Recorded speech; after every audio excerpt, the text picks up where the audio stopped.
Isang maulan na araw sa inyo mga boss. Dito ulit ako sa bahay na hindi pa namin malilipatan. Gawa ng bahang-baha pa rin. Konting kwentuhan lang tayo mga boss. Noong lumipat ako dito noong 2012 dito sa lugar ng Malaban. Nakita ko na to yung yung punong yan. Ilang bahana ang inabot namin dito. Pero nakikita ko matatag yung punong yan. Yan nasa inyong harapan. Hindi ko alam mga boss kung anong puno yan. Comment mga boss kung anong puno yan. Tapos, kapag tag-araw mga boss, namumulaklak siya. Kulay yellow at parang nag-orange ang yung mga bulaklak niya pag panahon ng tag-araw. At malaking tulong yan dito mga boss sa sa dagat. Kasi may mga ibon dito na walang madapuan pagdating ng baha. Yan mga boss. Napakalaking tulong yung punong yan dito sa mga ibon. Isang puno lang yan dito mga boss.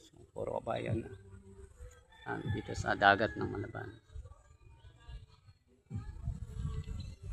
At kapag tag-araw mga boss, kukunan ko yan para maipakita ko sa inyo kung gaano kagandang puno niyan kapag namumulaklak at nadapo na na siya ng sinaga ng araw.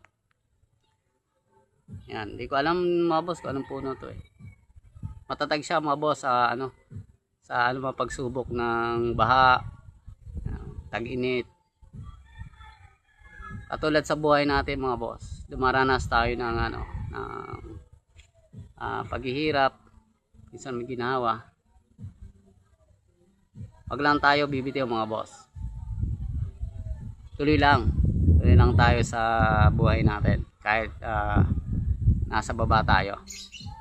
Hindi tayo susuko mga boss.